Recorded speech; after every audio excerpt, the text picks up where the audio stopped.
رسوله الكريم أما بعد فأعوذ بالله من الشيطان الرجيم بسم الله الرحمن الرحيم ألم تر أن الله أنزل من السماء ماء فسلكه ينابيع في الأرض ثم يخرج به زرعا مختلفا ألوانه ثم يهيج فتراه مصفرا ثم يجعله حطاما إن في ذلك لذكرى لأولي الألباب صدق رب العالمين۔ دوستو بزرگوں، 23واں پارہ ہے، سورت کا نام زمر ہے، آیت نمبر 21 سے جنت اور جہنم کا اور جنتیوں کا اور جہنمیوں کا ذکر چل رہا ہے اور ان کا تقابل بھی بیان ہو گیا۔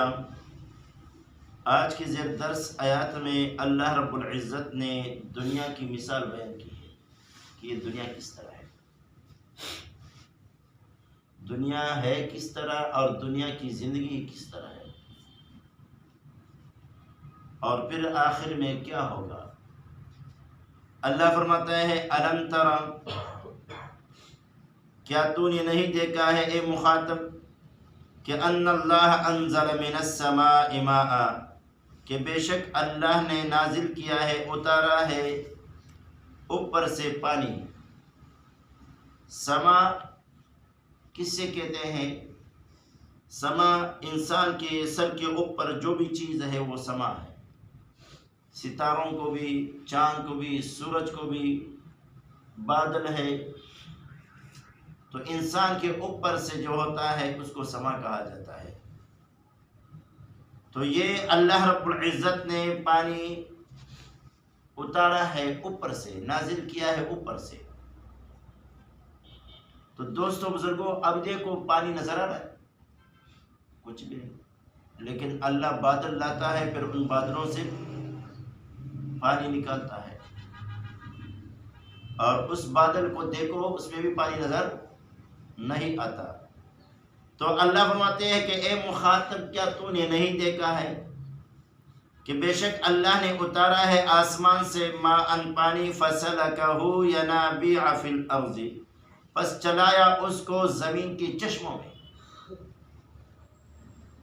بارش برستی ہے اور پھر یہ پانی زمین اس کو جذب کرتی ہے، اور کچھ چلے جاتے ہیں نہروں میں، کچھ زمین اس کو جذب کرتی ہے، اور پھر وہ چشموں کی صورت میں کبھی ادھر سے پھوٹ کر کے نکلتا ہے پانی، کبھی کہاں سے، جہاں اللہ چاہتا ہے وہاں سے چشمے پھوٹ کر کے نکال دیتا ہے۔ اور زمین کے اندر نسیں رگیں ہیں، جیسے انسان کے بدن کے اندر رگیں ہیں، اور اس انسان کی بدن کے اندر رگوں میں یہ خون گردش کرتا ہے، چلتا پھرتا ہے، چلتا ہے، اوپر نیچے ہوتا ہے، جیسے یہ دل اس کو پمپنگ دے رہا ہے، اسی طرح یہ زمین کے اندر بھی رگیں ہیں، نسیں ہیں۔ بعض جگہ پانی بہت زیادہ نیچے ہے، بعض جگہ اوپر ہے، اور بعض جگہ یہ جو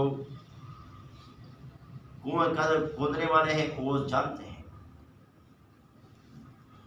تو اس زمین کے اندر کو پانی لے کے جاتا ہے، پھر وہاں سے پھر نکالتا ہے۔ آسمان سے پانی کا برسانا، پھر زمین کے اندر اس کو محفوظ کرنا، پھر کسی جہاں پر ضرورت ہو ان ضرورت مندوں کے لیے پھر چشموں کی صورت میں نکالنا۔ یہ کام کون کر سکتا ہے؟ اللہ کے سوا کوئی کر سکتا ہے؟ تو جس طرح اللہ کے سوا یہ کوئی کر نہیں سکتا، اس طرح اللہ کے سوا کوئی عبادت کے لائق نہیں ہے۔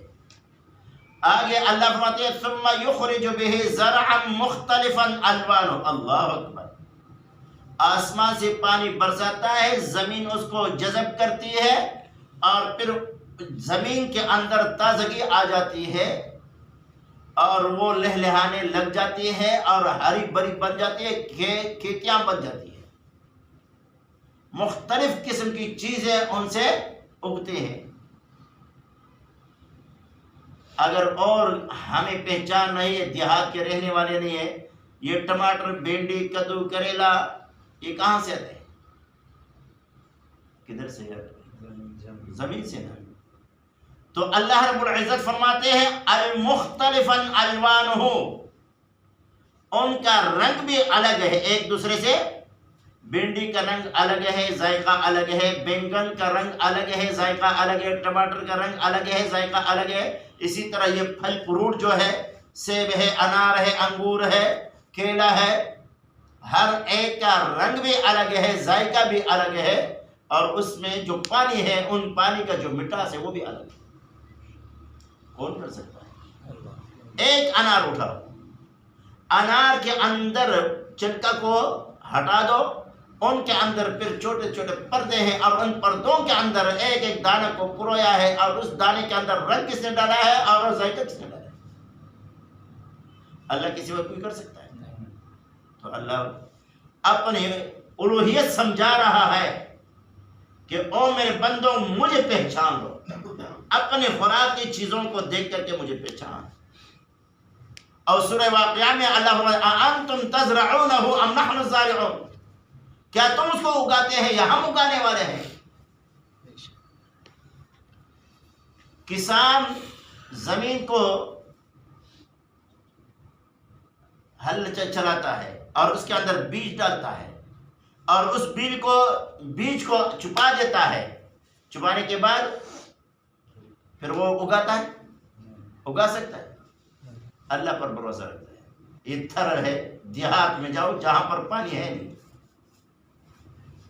وہ اللہ کے آسرے پہ کہ پانی بارش برسے گے، اور پھر وہ بارش جب برسے گی وہ دانے، گندم کا دانہ ہے اور وہ ہرا بھرا، ایک گندم کے دانے سے 700 دانے نکلتے ہیں۔ قرآن میں ہے ایک گندم سے اللہ 700 دانے پیدا کر دیتا ہے، بلکہ واللہ یضاعف لمن یشاء، اللہ چاہے تو اس کے لیے اور بھی ڈبل کر دیتا ہے۔ گندم ایک ہے، اس ایک سے کوئی 3 دانے نکال سکتا ہے؟ اللہ 700 بلکہ اس سے بھی زیادہ نکالتا ہے۔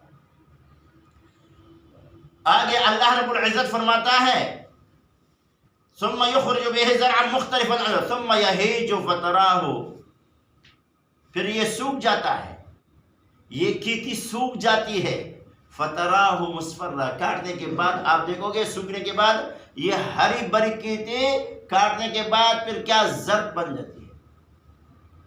یہ چیزیں، یہ گھاس وغیرہ، پھر اس پر دھوپ جب پڑتی ہے تو کیا ہوتے ہیں؟ زرد رنگ کے ہو جاتے ہیں۔ ثم یجعلہ حطاما، پھر اس کو کر دیتا ہے اللہ رب العزت ذرے ذرے۔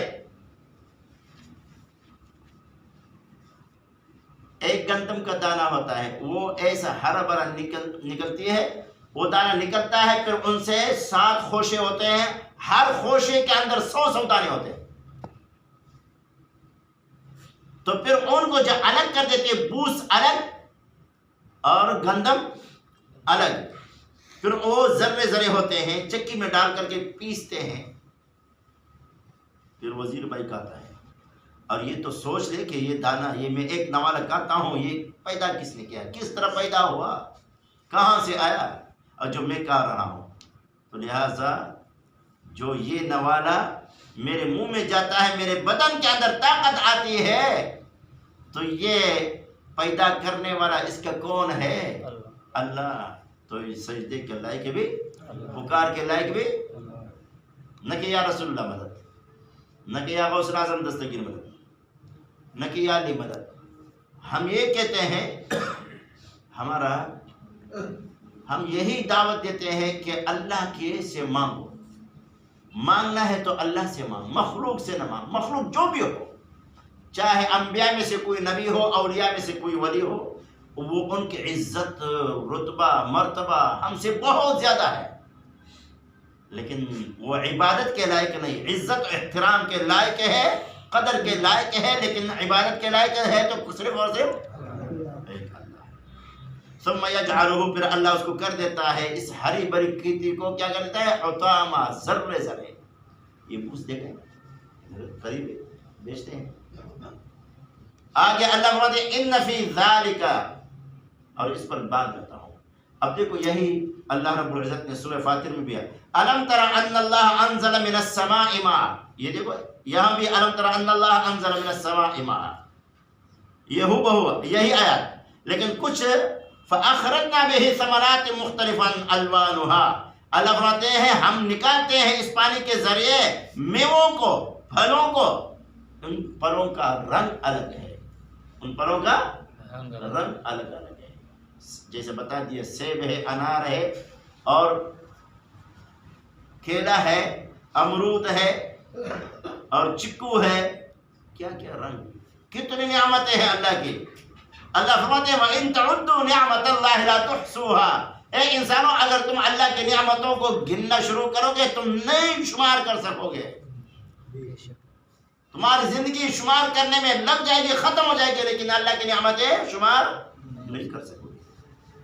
اور وَمِنَ الْجِبَالِ جُدَةٌ بِيضٌ وَحُمْرٌ مُخْتَلِفٌ أَلْوَانُهَا وَغَرَابِيبُ سُودٌ، اور اس طرح پہاڑوں کے اندر اللہ نے پہاڑ کو اندر کوئی لال پہاڑ ہے، کوئی سفید ہے، کوئی کالے ہیں، مختلف قسم کے پہاڑ بھی مختلف۔